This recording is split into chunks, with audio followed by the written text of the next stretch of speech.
তাই 12 তারিখে নির্বাচন কমিশনার যদি কোনো দলের পক্ষ নেয়,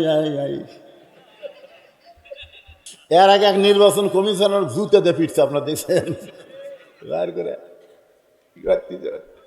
তাই আমি বলবো, নিরপেক্ষ জায়গায় বসে আছেন, কোন দলের পক্ষ নিয়েন না।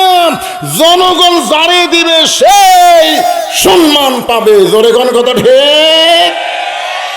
আমি প্রশাসনকেও বলবো, আমার ওয়াজ কিন্তু খালি আপনাকে মন্দির ফকির হচ্ছে না, আমার এই ওয়াজ বর্তমানে গোটা পৃথিবীর সব দেশে আমার ওয়াজ এই ভিডিওর মাধ্যমে সাপ্লাই হয়ে যাচ্ছে। আপনারা কি মনে করতেছে খালি আপনারা শুনতেছেন?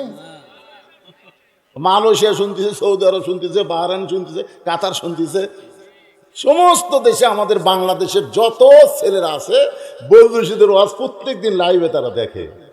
তো বলতে যে ভাইজান, ও সোনার ভাইরা, যা করছেন করছেন, হাসিনার সময় আর করবেন না। জাগার মান সম্মান ঠিক থবেন।